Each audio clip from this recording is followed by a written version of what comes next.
Evet.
Dün Sıtkı Bey'le konuşmuştuk zaten biz.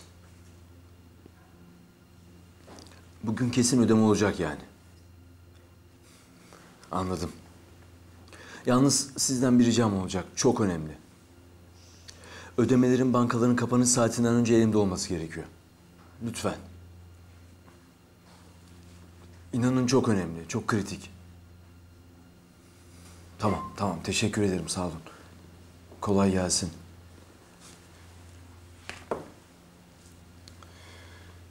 İnşallah bir aksilik çıkmaz. Yoksa bu ev... Olacakları düşünmek bile istemiyorum.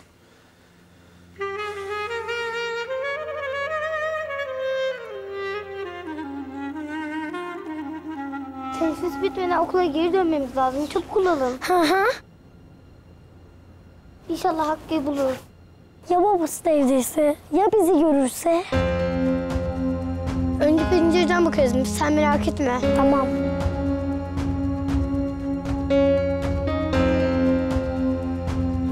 Hadi gidelim. Ama çok dikkatli olalım. Tamam mı Taylan? Tamam.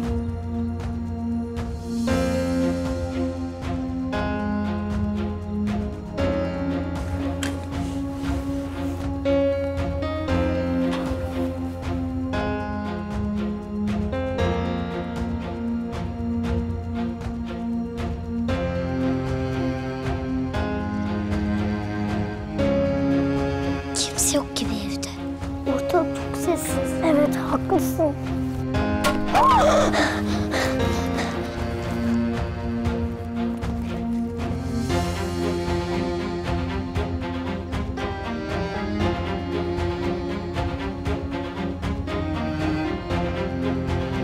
Kimse gelmiyor. Neydi o ses? Bilmiyorum ki. Çok korktum ben de. Ben de çok korktum. Of, Hakkı'yı bulamadık ama evde yoklardı galiba. Emin olmak için keşke kapıyı çalıp saklansaydık. O zaman anlardık. Of, doğru söylüyorsun. Derse geç kalıyoruz. Teneffüs birazdan biter. Hadi.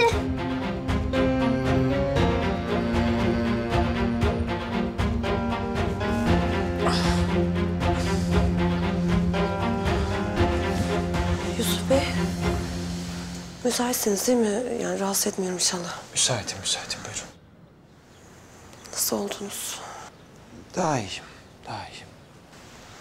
Yani istediğiniz bir şey var mı? Yapabileceğim herhangi bir şey? Yok, sağ ol. Ya atölyede mola vermiştik de ben bir nasıl olduğunuza gelip bakayım dedim. O zaman ben geri döneyim işime. Melek Hanım, teşekkür ederim. Yani en zor anlarımda yanımda oldunuz. Sağ ol. Yani ben bir şey yapmadım ki. Zaten başınıza ne geldiyse bizim yüzümüzden geldi. Ya maalesef bütün bunları biz açtık başınıza. Hayır, sizle hiçbir alakası yok. Ama öyle. Melek Hanım, lütfen kafanızdan çıkartın bu düşünceleri. Peki. O halde ben işe döneyim. Görüşmek üzere. Kolay gelsin.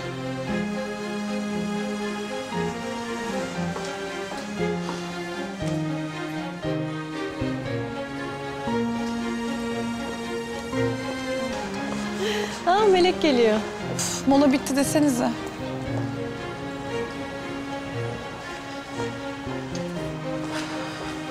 Abla nasıl oldu Yusuf Bey'in durumu? İyi, toparlamış biraz. Ya neydi o hali öyle? Vallahi çok korktuk. Aynen öyle. Ay ben de öldü sandım vallahi. Allah korusun demeyin öyle. Neyse kızlar, hadi geçelim de içeri. İşlere devam edelim.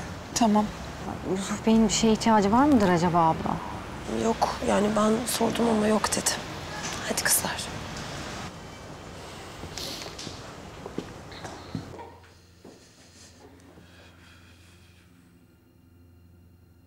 Bugün beklemiyordum seni görmeyi. Randevumuz yoktu değil mi? Yanlış hatırlamıyorum ben. Ha, yoktur randevumuz. Ne oldu? Kötü bir durum yok inşallah. Yok, telaşlanma. Ben sadece bir şey söylemek için uğradım. Çok kalmayacağım zaten. Tabii söyle. Selim, bak dünden beri benim içim hiç rahat değil. Kendimi çok huzursuz hissediyorum. Niye? Şu arabada yaptığın telefon konuşması. Yani sordum ama söylemedin. Fakat durumunun sıkışık olduğunu anladım. O yüzden...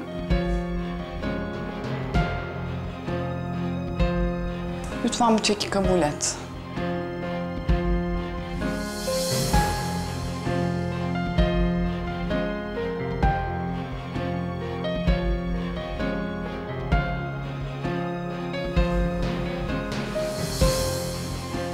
Yok. Olmaz Pelin. Ben bunu kabul edemem. Selim, lütfen. Bak bunca yıllık arkadaşlığımızın hatırı var. Pelin gerçekten çok düşüncelisin. Çok teşekkür ederim. Ama inan yapamam. Tamam, borç olarak kabul ediyorum. Buna da mı hayır diyorsun? Pelin lütfen. Ben hallediyorum zaten. İnan bana. Emin misin? Evet. Peki madem. Öyle olsun. Selim, ama bak bir daha herhangi bir sıkışıklığında lütfen bana da haber ver, olur mu? Maddi, manevi elimden ne geliyorsa yapmaya hazırım. Biz arkadaşız, unutma. Biliyorum Pelin. Eksik olma. Tamam öyleyse. Ben kalkayım. Tabii ben geçiririm seni.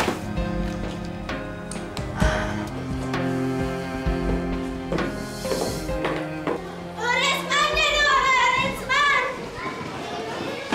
Hadi çocuklar yerlerine.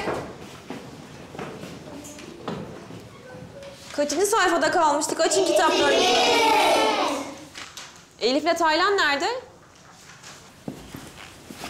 Öğretmenim içeri girebilir miyiz? Nerede kaldınız çocuklar? Oyuna dalmışız. Zili duymamışız öğretmenim. Tamam ama bir daha olmasın, tamam mı? Tamam mı öğretmenim?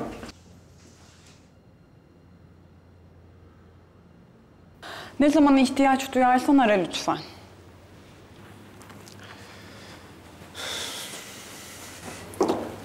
Görüşürüz Pelin. Görüşürüz.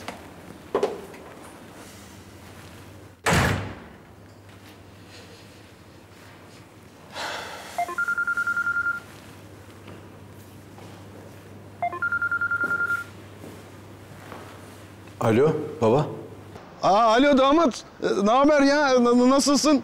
Ya bir arayayım, halini hatırını sorayım dedim. İyi yaptın babacığım. İş güç nasıl olsun işte. Sen nasılsın? Biz de uğraşıyoruz işte. İş, güç, iş. Of, bizim işler güç. Bu gidişle işimiz iş. Kötü bir durum yoktur umarım. Yok ya. Uğraşıyoruz işte birileriyle ya. Birileri kim? Ya bu alacaklı falan onlarla uğraşıyoruz işte başımızda. Hay Allah. Ya ben de işte bir arayayım, şey yapayım dedim, sesini duyayım falan dedim. Belki damat bana 1-2 bin lira fişekler dedim hani. Baba gerçekten çok isterdim.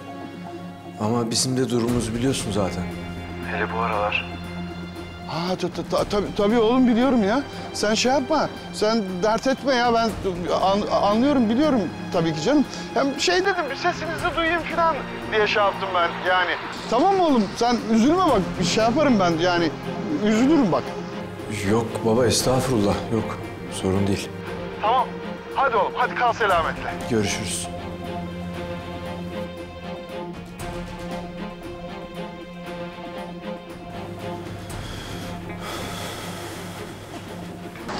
Vay be. Koca Emiroğulları'nın düştüğü duruma bak ya. Ulan ben de ne bekliyordum ki aradığım çocuğu? Onların derdi onlara yeter zaten ya.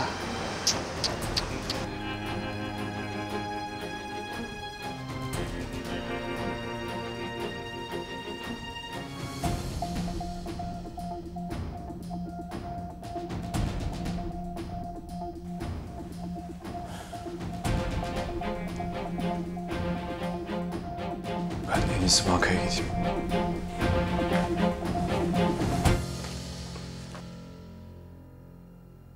Abla, ben çıkıyorum. Tamam Zeynep'ciğim.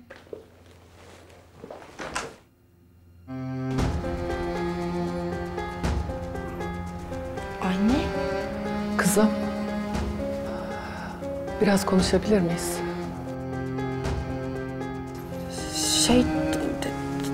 Tabii de...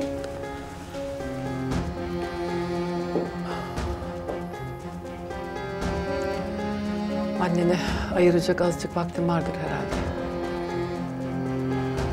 Tabii ki anneciğim. Buyur geç, hoş geldin.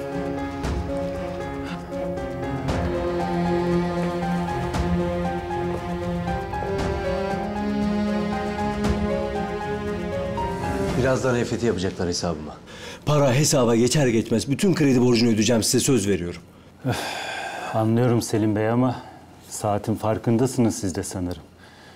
Fazla vakit kalmadı. Eğer 15 dakika içinde bu işlemi yapmazsanız sistem otomatik olarak kapanacak. Evet biliyorum. Daha 2 saat önce konuştum. Gelecek ödeme, merak etmeyin. İsterseniz bir kez daha arayıp hatırlatın. Durumun aciliyetini anlatın. Sizin için söylüyorum. Tamam.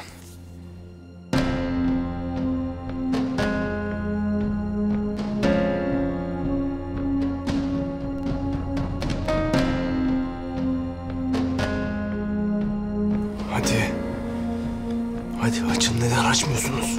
Allah kahretsin. Bak yavrum, evlilik dediğin kocaman bir balıkçı ağına benzer. İlmek attıkça büyür. Büyüdükçe yükü ağırlaşır. Taşıması zor olur. Elbette zaman zaman karışır.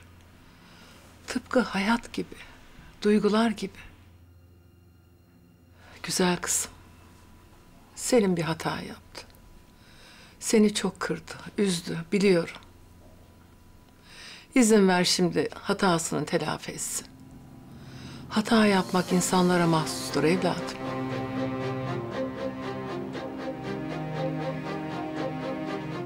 Anne, sen hiç temeli sağlam olmayan bir binanın ayakta kaldığını gördün mü? Sen hep demez miydin bize? İlişkide esas olan şey temeldir, güvendir diye. İşte o bizde hiç olmamış anne. Selim bana hiç güvenmemiş. Yapma kızım. Anneciğim, lütfen kendini benim yerime koymaya çalış, olur mu? Sen olsan ne yapardın? Bana söylediği sözleri zaten biliyorsun. Olayı da, beni suçladığı şeyi de biliyorsun. Sen olsan affeder misin? Yavrum, o senin kocan. Daha kötü ya anne. Kocam beni bugüne kadar tanımadıysa bu saatten sonra kapıya gelip özür dilese ne olacak ki? Sizi böyle gördükçe kahroluyorum. Yapma etme evladım. Hadi evine dön. Benim evim. Selim o sözleri bana söylediğinde başıma yıkıldı anne.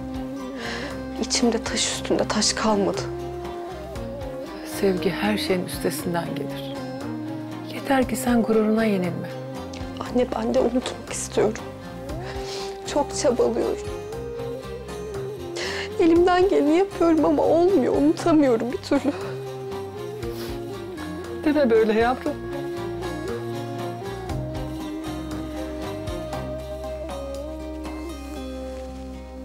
Annem.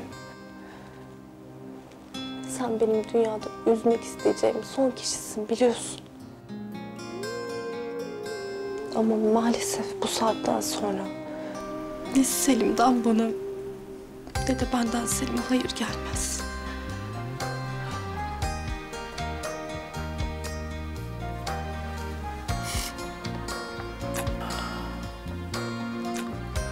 Görüyorum ki sen kararını vermişsin yavrum. Ben ne desem boş. Keşke bunlar hiç olmasaydı. Hiç.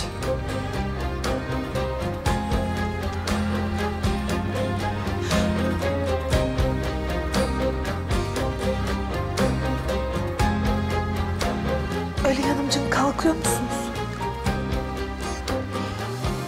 Daha fazla rahatsızlık vermeyeyim. Güzel kızım. Kendine dikkat et. Evinin kapısı sana her zaman açık. Sakın bunu unutma, tamam mı?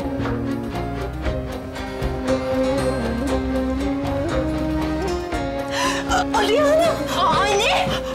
Anne! Duymadılar herhalde aradığımı.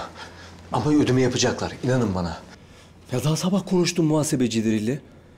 Ödeme yapacaklar. Yapmak zorundalar, başka bir ihtimal yok. İnşallah öyledir. Çünkü 10 dakikadan az kaldı sistemin kapanmasına. İsterseniz bir kez daha arayın.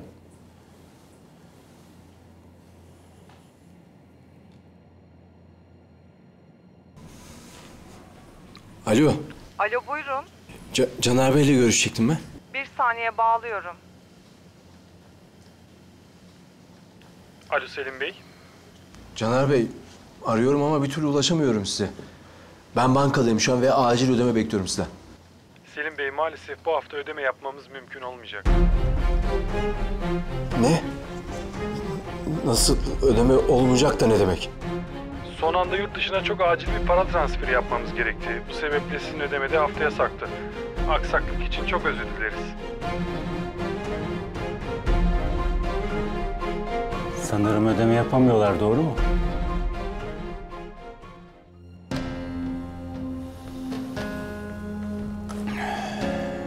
Selim Bey, iyi misiniz?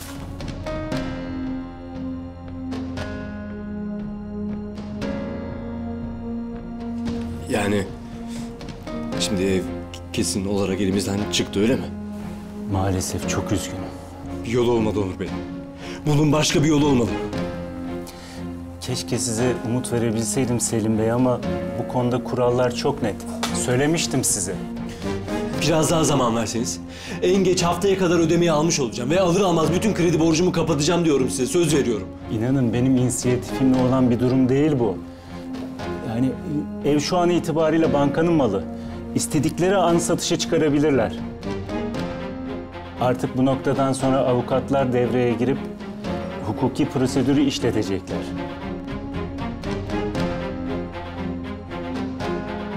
İnanın çok üzgünüm.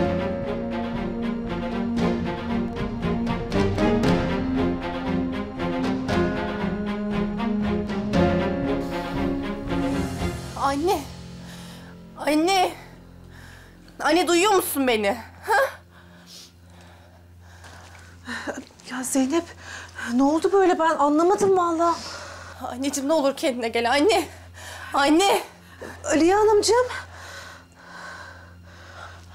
Aralıyor gözün, aralıyor. Anneciğim, tansiyonun mu düştü ha? Yanında mı ilaçların? Çantanda mı? Zeynep, ben bir su getireyim. Anne! Anne! Abla! Abla koş, böyle olmuyor! Anne! Bir taksi, bir şey çağır, hastaneye gidelim. Tamam. Ben bir taksi çağırıyorum o zaman, tamam. Abla hadi! Anne! Anne!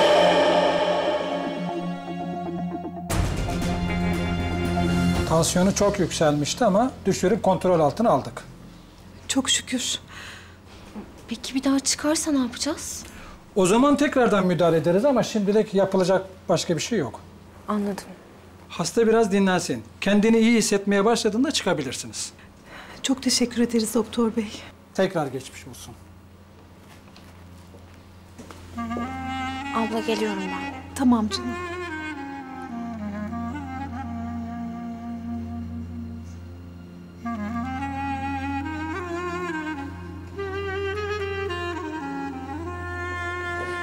Doktor bey, doktor bey. Buyurun. Kusura bakmayın. Ben bir şey soracaktım da. Buyurun sorun. Annem gerçekten iyi değil mi? Yani bu tansiyon durumunu bir daha yaşar mıyız? Genelde tansiyon yükselmesi durumu kişinin stres altında kaldığı ya da bir şeye üzüldüğü zamanlarda ortaya çıkar. Sizin anneniz son zamanlar böyle bir durumla karşılaştı mı? Yani evet, bugün ufak bir olay yaşadık. O zaman bu durum biraz da psikolojik demektir. Anlıyorum. Hep böyle sık sık bayılma atakları geliyor mu? Yo, dediğim gibi yani canı bir şeye sıkıldığı zamanlarda oluyor. Bugün de böyle ailevi bir tatsızlık yaşadık da. Yani birden nasıl oldu anlamadım. Bir anda çıkınca tansiyonu... Anlıyorum. Ama annenizin olabildiğince stresten uzak durması lazım. Tansiyon rahatsızlığı olduğu için ekstra özen gösterilmesi lazım. Geçmiş olsun tekrar.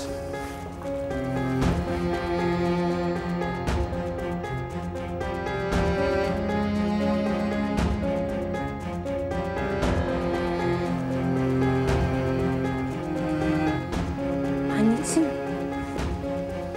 daha iyi misin? Çok şükür kızım.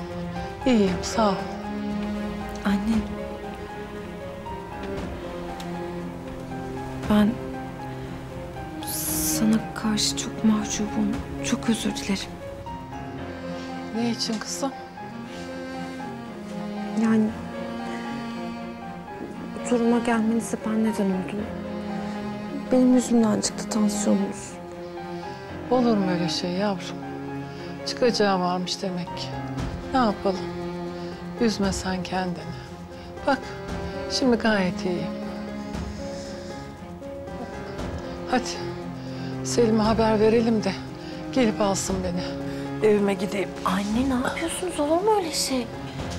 Yani bir kendinize gelin, toparlanın da beraber gideriz çiftliğe, olur mu? Beraber mi?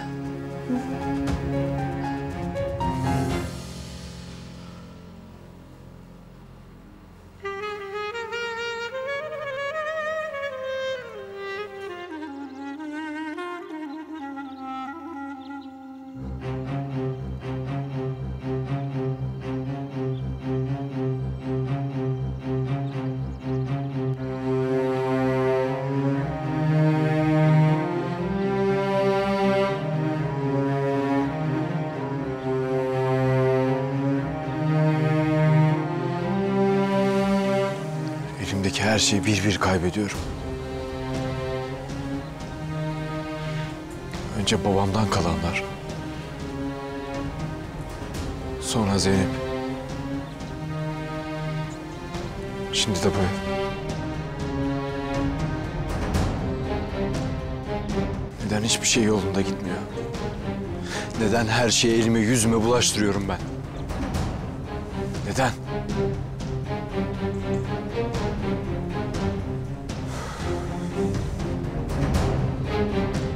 Şimdi içeridekilere nasıl söyleyeceğim?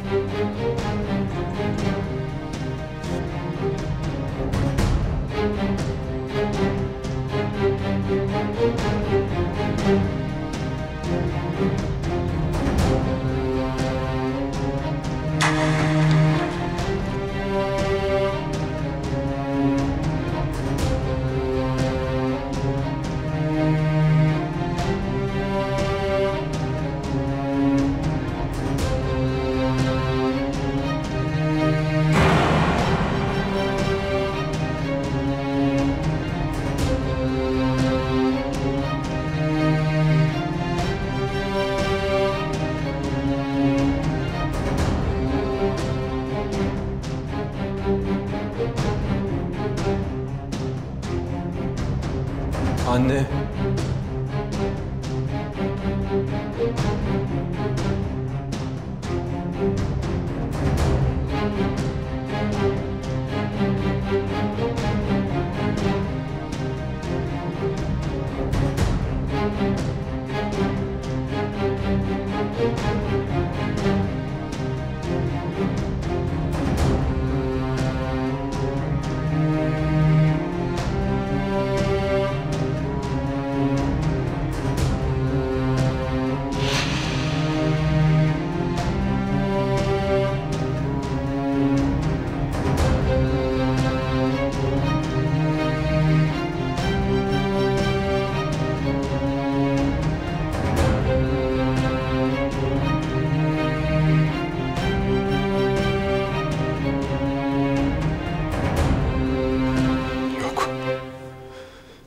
Söyleyemem bunu kimseye. Bir şekilde halletmem lazım.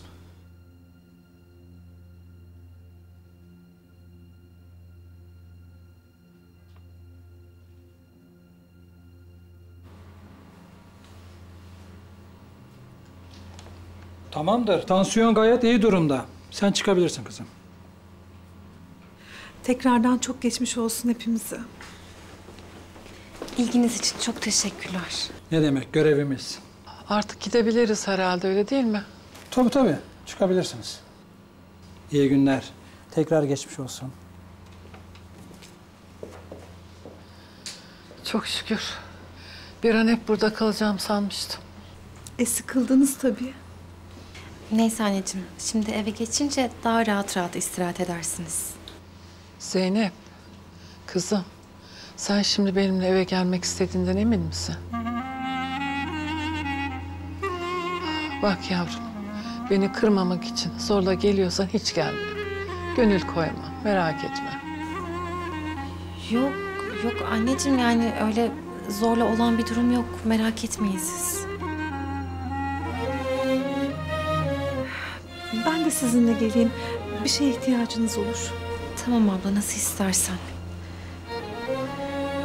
Hadi montlarımızı alalım da çıkalım yavaş yavaş. Tamam canım. Tamam, hadi bakalım. Ay. Fatih Bey, avukatım olarak bir de siz konuşmayı deneseniz. Hayır, sadece bir hafta daha süre istiyorum aslında. Evet, bir hafta içinde ödeme almış olacağım ben de. Ödemeyi alır almaz bütün borcumu kapatacağım. Benim de en büyük korkum o ya. Bu süre içinde evin satışa çıkması.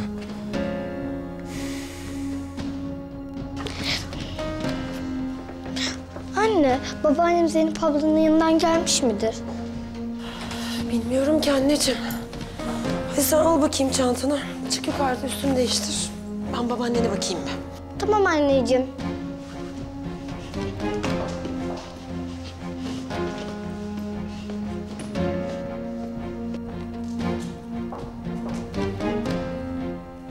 Başka bir yol olmalı. Bu evi kaybetmek ailem için onarılmaz bir yıkım olur. Anladım. Her an satışa çıkabilir yani ev. Onun önüne geçemeyiz diyorsunuz. Tamam Fatih Bey. Teşekkürler, kolay gelsin.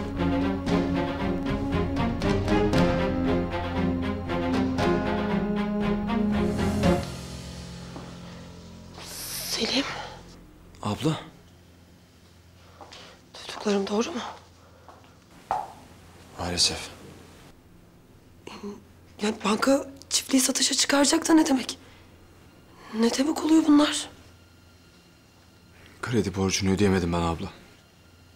Yani bir taksiti ödeyemedin diye banka evi satışa mı çıkarırmış? Böyle bir şey nerede görülmüş Selim? Bir değil. 3 taksit. 3 aydır maalesef ödeme yapamıyorum. Nasıl yani? Hiç mi? Yasal prosedür gereği ev bankanın üstüne geçti şu anda. Banka istediği zaman evi satışa çıkarabilecek. Allah! Mahvolduk biz. Selim, ya sen bizimle niye paylaşmadın ki bu konuyu? Ben hep ödüyorsun zannediyordum kredi. Ali anne de öyle zannediyordu. Söyleyemedim. Uzun süredir nakit girişimiz yoktu. Nihayet bu hafta sonu bir ödeme gelecek ve ben bütün borcumu kapatacaktım. Ama olmadı işte, bir aksilik çıktı. Ödeme yapamadı şirket. Banka eve el koydu. Keşke bizimle paylaşsaydın ama. Ya belki... Abla, sizi üzmek istemedim. Size durumu yansıtmadan halledebileceğimi düşündüm.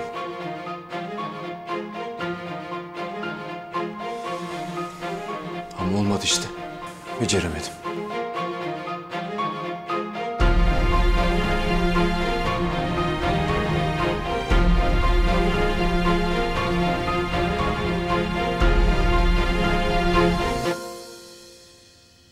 Yani banka istediği zaman satışa çıkarabilir diyorsun.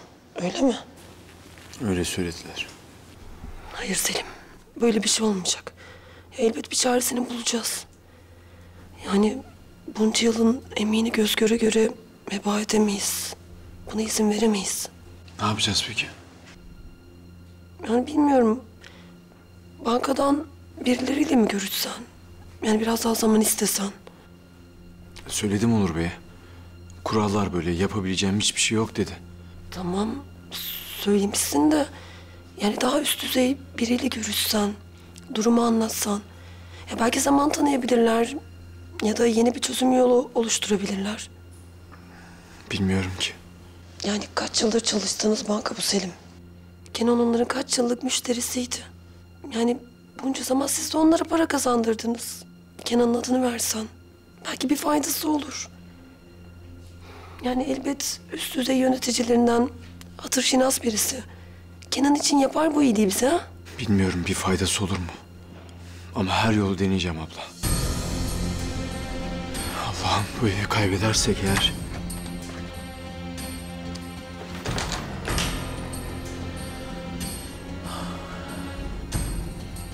Annem olmaz.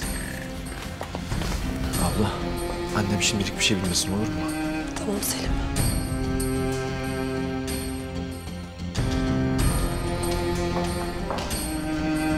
Anne. Anne ne oldu sana böyle? Anneciğim. Oğlum. Endişelenecek bir şey yok kızım. İyiyim ben. Annem ne demek iyiyim? Sabah gayet iyiydin. Ne oldu şimdi birdenbire? Aliye Hanım bize gelmişti. Biraz konuştuk. Sonra kalkacağı vakit biraz fenalaştı. Başı döndü. Biz de apar topar hastaneye götürdük. Meğer tansiyonu yükselmiş. Niye ki? Bu aralar ilaçlarımı aksatmıştım biraz. O yüzden oldu herhalde oğlum. Allah Allah. Hadi tutmayalım annem daha fazla ayakta. Çıkartalım odasına. Tulay abla, ben hallederim. Tamam oğlum, ben çıkarım. İyiyim, bir şeyim yok. Olur mu öyle şey sultanım? Sen bizim başımızın tacısın.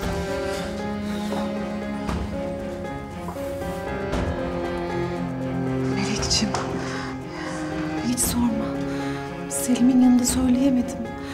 Aliye Hanım çok üzüldü. Niye? Zeynep ters bir şey mi söyledi yoksa? Ya yok, hayır, öyle sert bir şey söylemedi ama bu işin olmayacağını söyledi. Tabii haliyle Aliye Hanım da üzüldü. Fenalaştı sonra. Allah Allah. Nerelere geldi olay? Ya vallahi diyecek bir şey bulamıyorum Melek. Öyle. Neticede bu Zeynep'in kararı. Neyse. Hadi çıkalım biz de anneme bakalım. Hadi. Tamam. Yavaş anneciğim, yavaş. Tamam oğlum, iyiyim ben. Anlamıyorum ki. Nasıl oldu böyle bir şey birden? Söyledim ya oğlum. İlaçlarımı aksatmışım şu sıralar.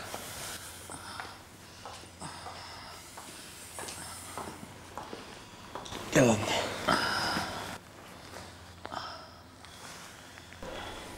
Anne, nasıl hissediyorsun? Daha iyi misin? İyiyim kızım, iyiyim. Anne bizi çok korkuttun ama. Ah güzel kızım. Sizi de helak ettim değil mi? Ay olur mu öyle şey? Sen iyi ol da ben başka bir şey istemiyorum. Biraz dinleneyim. Sonra daha iyi olurum kızım. Aliye Hanımcığım, uyumadan önce ilacınızı içmeyi unutmayın, olur mu? Ha, ben su getireyim hemen. Dur kızım, acelesi yok. Hay Allah. Zeynep'i de üzdüm durduk yere.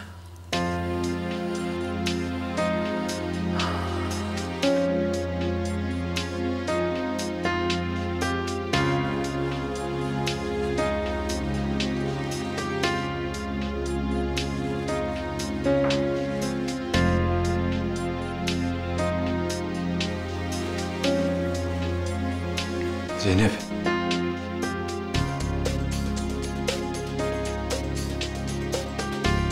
Seni burada görmek çok güzel.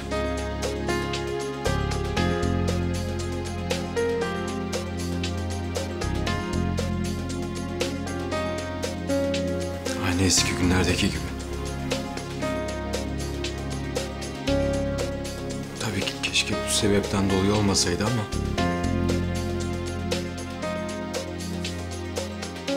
Yine de çok mutlu oldum. Ben annemi böyle bir durumda yalnız bırakmamak için geldim. Gideceğim yani. Öyle eski günlere falan döndüğümüz de yok. Yanlış anlaşılmasın. Hatta muhtemelen akşam Tulay ablayla geri dönerim. Zeynep, biliyorum bana kızgınsın. Ama burası senin evin. Ben bütün bunları nasıl yaptım gerçekten bilmiyorum. Ve senden sadece bir şans... Ben şu suyu götüreyim, annem bekliyor.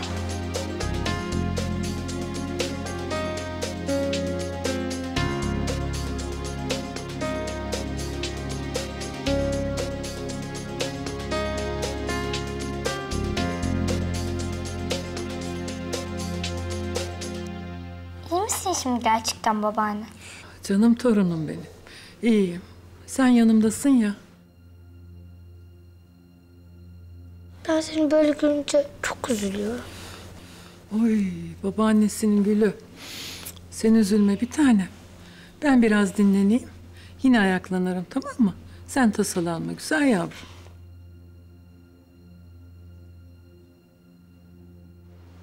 Anne, suyunuzu getirdim. Aa, Zeynep abla! İyiyim canım. Dönmüşsün, yaşasın. Nasıl da sevindi. Günlerdir Zeynep ablam nerede deyip duruyordu. Çok özledim ben seni, çok. Ben çok özledim. Bir daha hiç gitme, olur mu? Döndü benim kızım. Yuvasına geri döndü.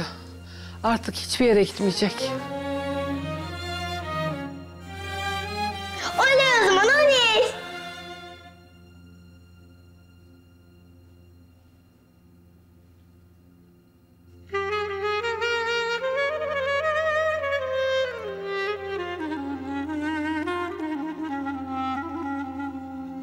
Adama bak sen ya. Yani hem suçlu hem güçlü. Resmen eşkıyalık bu. Yusuf, niye şikayet etmiyoruz biz bu adamı? Elini kolunu sallayarak bıçakla dükkanına gelmiş. Ortada ne nefsi müdafaa var, ne kaza unsuru var. Direkt tahammüden adam yaralama bu. Biliyorum da işte Orhan. Hayır, yaptığı yanına mı kalacak yani? Bir tek seninki durumunda değil ki. O çocuğa yaptıkları da var. Asıl o çocuk için bir şeyler yapmak lazım. Haklısın. Ama durum biraz hassas. Yani çocuğun annesi vefat etmiş. Bir tek babası var. O bakıyor. Yusuf, sen buna bakmak mı diyorsun? Ya onun yerine koy kendini. Ha? Daha 8 yaşında çocuk. Yani babası sonuçta, yani kötü de olsa babası. Ona muhtaç hissediyor kendini. Yani üstüne bir de babasını kaybederse onun için çok ağır olur. Yani sonuç? Ne yapacağız? Elimiz kolumuz bağlı. Adamın her gün ona eziyet etmesini mi izleyeceğiz? Onu mu diyorsun? Ya tabii ki de öyle demiyorum. Yani sonuç itibariyle Hakki'yi o adamdan bizim kurtarmamız gerek. Bunun farkındayım. Ne bekliyoruz o zaman? İyi oldu ki yakaladık. Basit bir suçtan uyarı alıp da tekrar çıkarsa asıl işte o zaman daha çok bilinecek. Bu durumda Hakkı için daha kötü şeyler olabilir. Bundan daha kötüsü mü var? Adam zorla çocuğu okuldan almış. Zorla çalıştırıyor. Her gün eziyet ediyor. Sana yaptıkları da var. Bu herif resmen manyak. Ya ben de işte onu diyorum. Bu adam manyak. ne yapacağı belli değil. O yüzden bizim daha dikkatli olmamız lazım. Yani bu iki yönden hiçbir soru işaretimiz kalmamalı. Tamam. Bak ben bir araştırayım. Bir prosedürü falan iyice bir bakayım. Yani bu adamı şikayet edersek ne olur, ne yaparlar? Ona göre de bir hareket planı belirleriz. Kesinlikle bu şekilde çok daha doğru olur. Ama bu arada çocuğu takip edelim. Ne yapıyor, ne ediyor bilelim. Evet Orhan, kesinlikle. Sağ ol.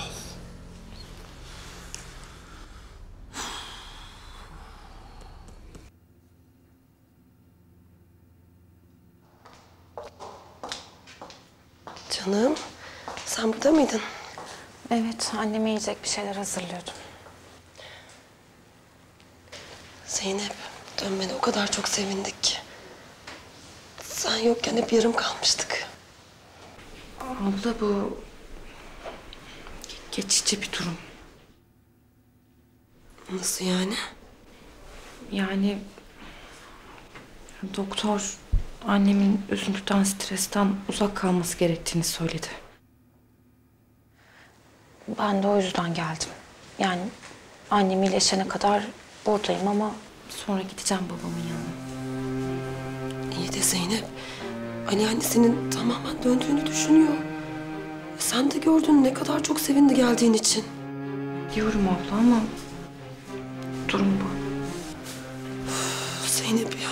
Ya siz Selim'le nasıl bu hale geldiniz ki? O kadar çok üzülüyorum ki size. Ben de bilmiyorum abla. Ama bunda yaşamak varmış işte.